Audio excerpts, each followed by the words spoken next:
I want universal coverage. I want everyone in Massachusetts and in this country to have insurance. Now we're saying, everybody come on in. Everybody in, nobody out. Universal health care plan. That's what I'd like to see. We're also going to make sure people can't be denied on the basis of pre-existing illness. It will be against the law for insurance companies to deny you coverage because of a pre-existing condition.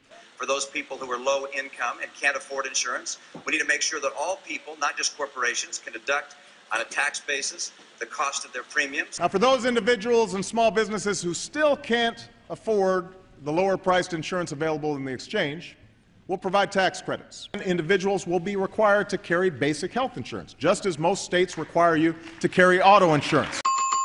And if you don't want to buy insurance, then you have to help pay for the cost of the state picking up your bill, because under federal law, if someone doesn't have insurance, then we have to care for them in the hospitals, give them free care. So we said no more free riders. And you can't be a free rider on everybody else. You can't not have health insurance, then go to the emergency room. And, you know, we took that on in Massachusetts. We decided we wanted to get everybody insured. We've done that. I understand that the president considers his plan in some respects following the model of Massachusetts. Let's learn from our experience.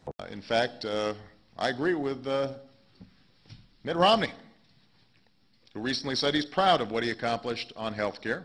I support background checks for people who are going into a store or whatever, buying a weapon. I want them to have a background check to make but sure. But you stand by your support of the Brady to make sure that the crazies don't buy guns. We can make certain that those who are mentally deranged are not getting hold of handguns. Law-abiding private United States citizens. Law-abiding gun owners all across America.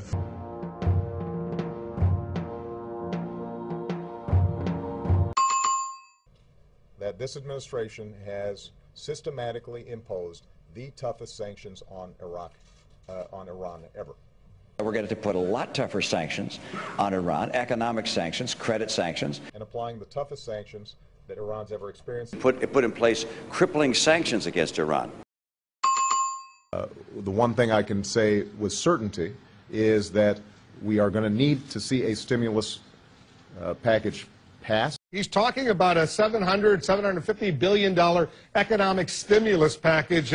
He wants it to be passed as soon as possible. What do you think about this proposal? I think there is need for economic stimulus, and government can help make that up in a very difficult time, and that's one of the reasons why I think a stimulus program is needed. And I think it was the right action to take. I know a lot of my fellow conservatives aren't happy with me that I supported the plan. I don't call it a bailout. I call it a rescue plan. The Troubled Asset Relief Program, or TARP. That was an investment made to try and keep a collapse of our entire financial system from occurring. And I think that's the case. I think had Ben Bernanke not pushed for a TARP-type program, we were going to be in a free fall. The TARP program kept that from occurring. So you feel it was well worth it? Well, it was the right thing to do. Okay. These targeted initiatives are right, and they are needed. TARP was the right thing to do. The president ultimately did what I suggested. The president ultimately did what I suggested. President Obama's jobs bill, he wants to create jobs in part by investing lots of money in infrastructure development. Are you with him on that? Well, infrastructure enhancement in this country is a positive way to long-term improve the job prospects in America. We must engage contractors across the nation to create jobs rebuilding our crumbling roads, bridges. And we have thousands and thousands of structurally deficient bridges.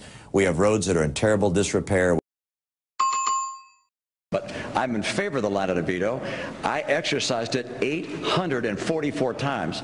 Thank heavens we have the line item veto, and I'd like to see it at the federal government level as well. We need it. President Obama says that he has a plan to control government spending, though.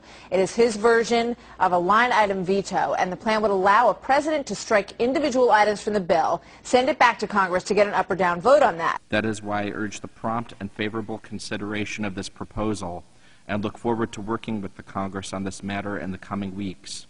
Signed, Barack Obama, the White House. What kind of job is Ben Bernanke doing right now? The guy's depreciating the dollar. We're seeing this huge inflation of energy prices, including gasoline prices at the pump. What do you think of Ben Bernanke? Well, you know, I think Ben Bernanke is a student of monetary policy. Yeah, but the falling dollar is absolutely crucial to many of the things that ail us. You know, the consumer price index is jumping. People are furious at the rise in gasoline. No question. It's not all Bernanke, but a lot of it's Bernanke. You're saying it. Should the chairman of the Federal Reserve be appointed again? You know, I think he's doing a good job. You do? Yes, I do. He's a pretty skilled expert at dealing with recessions and depressions and studying how you avoid depressions. As an expert on the causes of the Great Depression. And he's done a pretty effective job keeping us from having a total financial meltdown. I'm sure Ben never imagined that he would be part of a team responsible for preventing another. Do you think he should be reappointed? I do. And that is why I am reappointing him to another term as chairman of the Federal Reserve. And I think it's important to have the Fed as an independent agency. I don't think it's good policy for the president or a president-elect to second-guess the Fed, which is an independent body. The National Defense Authorization Act. Announcing a radical new claim of presidential power that is not afforded by the Constitution and that has never been attempted in American history. It gives the military the power to indefinitely detain American citizens suspected, just suspected, not convicted. President Obama, on New Year's Eve, signed the National Defense Authorization Act. Gee, I wonder why he did it then. Obviously taking a lot of heat for it. It seems to me the Fourth Amendment in this case has really just been thrown out the window. Governor Romney, as president, would you have signed the National Defense Act as written? Yes, I would have, and I do believe that it's appropriate. Well, could you please explain to me why you voted to reauthorize the Patriot Act, which is the worst attack on civil rights of Americans? It's not actually true that the Patriot Act was the worst. Most of the problems that we have had in civil liberties, they were done through executive order by George W. Bush. That's actually how the worst abuses have occurred. That's what happened with Guantanamo. That's what happened with the warrantless wiretaps. That's what's happened with the suspension of habeas corpus. And I will reverse them with a stroke of a pen. Governor Romney, I'll start with you. You have said that the government should wiretap some mosques to keep tabs on Islamic extremists. And make sure that if they're doing that in a mosque, in a school, at a playground, wherever it's being done, we know what's going on. We need to know about that, track them, follow them, and make sure that in every way we can, we know what they're doing and where they're doing it. And if it means we have to go into a mosque to wiretap or a church, then that's exactly where we're going to go. And I hear from time to time people say, hey, wait a second, we have civil liberties we have to worry about. President-elect Obama's pick for Treasury Secretary Timothy Geithner. Governor, do you have second thoughts? Even if what are your first thoughts about Geithner? Is he the right guy? Is he still the right guy? Well, you know, when I heard about his announcement, I must admit that I was pleased. He's a person of accomplishment and skill. I think he's a very bright individual. Tim Geithner is as sharp and as skilled a public servant as we have.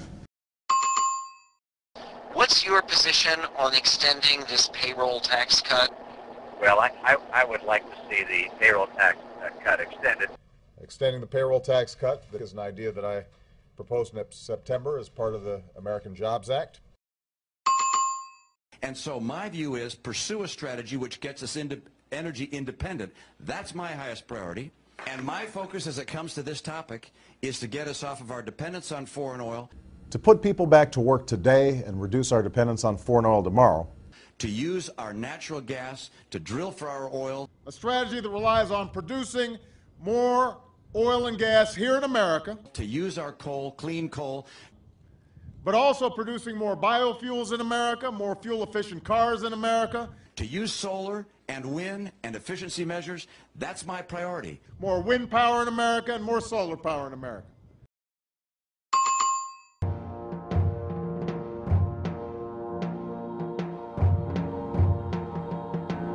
Mitt Romney is obviously the choice of the Republican establishment. Those are the folks who brought us TARP and stimulus, wars fought on credit cards, federal agents writing their own search warrants, and the federal government taking over education. Mitt Romney believes in all these things, but here's the crusher. So does President Obama. There's not a dime's worth of difference between them. Name the topic on which the president has a real say and they agree. Can the government mandate health care? Yes, from both. Should income taxes stay where they are on those who pay the most? Yes, from both. Can the president start a war on his own without a declaration of war from the Congress? Yes, from both. Can the president kill any American he wants? Incredibly, yes, from both. Oh, there is some difference in tone. One of them likes labor unions, and the other one likes big business. But both love big government.